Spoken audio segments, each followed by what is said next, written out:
Hello friends, home classes में आपका स्वागत है। कैसे हैं आप सभी। आज मैं आपके लिए लेकर आई हूँ पेडागोजी ऑफ संस्कृत से रिलेटेड कुछ बहुत ही ज़्यादा इम्पोर्टेंट क्वेश्चंस। देखिए, मुझे है ना काफ़ी दिन से कुछ जो स्टूडेंट्स हैं उनकी रिक्वेस्ट आ रही थी कि मैम प्लीज़ संस्कृत के भी कुछ क्वेश्चंस डालिए। तो मैं आज आपके लिए कुछ सिलेक्टेड क्वेश्चंस ही लेके आई हूँ। अगर आपको हमारी वीडियो अच्छी लगती है तो प्लीज़ लाइक करें, वह चैनल को सब्सक्राइब कर लें, क्योंकि आगे भी आपको ऐसी ही वीडियोस मिलती रहेंगी। और हम आगे एसटेट, सीटेट, डीएसएसबी और केवीएस से रिलेटेड भी वीडियोस डालेंगे सभी सब्जेक्ट्स की। तो आप वीडियो चैनल को सब्सक्राइब कर लें ताकि आपको नोटिफिकेशन मिलता रहे। बेल आइकन को भी इसके लिए प्रेस कर लें। तो देखिए, हमारा फर्स्ट क्वेश्चन जो है वो ये है कि सुगा विधि अस्ति की कौन सी जो है वो सुगा विधि है। तो दैट इज ऑप्शन बी, पाठ्य पुस्तक विधि। क्वेश्चन नंबर सेकंड है हमारा, व्याकरण शिक्षणस्य विधि नास्ति कि व्याकरण शिक्षण की विधि नहीं है। कि कौन सी विधि नहीं है। तो दैट इज ऑप्शन सी, विश्लेषण विधि।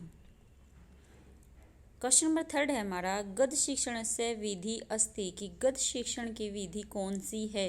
तो देखिए, गद्य क्या होते हैं, जो हमारी कविताएं होती हैं वो हमारे गद्य में आती हैं। और पद क्या होते हैं, जो हमारे लेसन्स वगैरह होते हैं वो हमारे पद में आते हैं। तो गद्य शिक्षण मीन्स जो हमारी कविताएं वगैरह हैं, तो उसकी विधि कौन सी है।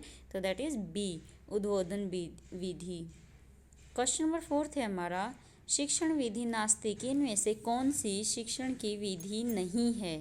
तो देखिए, शिक्षण विधि है वो भी हमारे शिक्षण की विधि है, व्याख्यान विधि भी है, वाद विवाद विधि भी होती है, लेकिन जो भाषण है, जो भाषण विधि है वो शिक्षण की विधि नहीं है।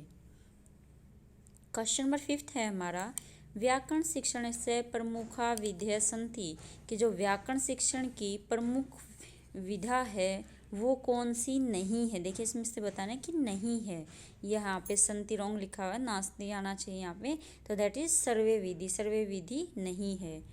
क्वेश्चन नंबर सिक्स है हमारा, पद शिक्षण से विधि रस्ती कि जो पद शिक्षण है हमारा लेसन वगैरह हम पढ़ते हैं उसकी विधि कौन सी है। तो दैट इज ए, प्रवचन विधि।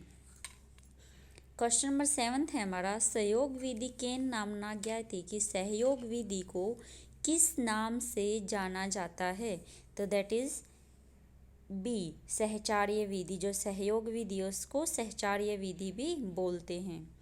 क्वेश्चन नंबर 8 है हमारा, ध्वनि संज्ञानेन अर्थवा बोधन प्रक्रिया केन कौशलेन संबंधा कि जो जो ध्वनि है, संज्ञान है, अर्थ है और बोधन है, ये किस कौशल के से संबंधित हैं। तो ये हमारे जो हैं वो श्रवण कौशल से संबंधित हैं। Option number C. Question number 9 है हमारा, भाषा मुख्य रूपेण भवन्ति कि भाषा का मुख्य रूप कौन सा है। तो देखिए, भाषा के दो रूप होते हैं, मौखिक और लिखित। लेकिन एक जो बच्चा होता है वो पहले बोलना शुरू करता है और लिखना बाद में शुरू करता है, इसलिए भाषा का जो मुख्य रूप माना गया है वो विशेषकर मौखिक माना गया। तो इसका ऑप्शन नंबर ए सही रहेगा, मौखिक। क्वेश्चन नंबर 10 है हमारा, विश्लेषणात्मक विधि एका विधि रस्ती कि विश्लेषणात्मक विधि एक कैसी विधि है। तो दैट इज बी, वो एक संयुक्त विधि है। तो फ्रेंड्स, आज ये हम कुछ क्वेश्चंस लेके आए थे आपके लिए। अगर वीडियो अच्छी लगी तो प्लीज़ लाइक कर दें। Thank you.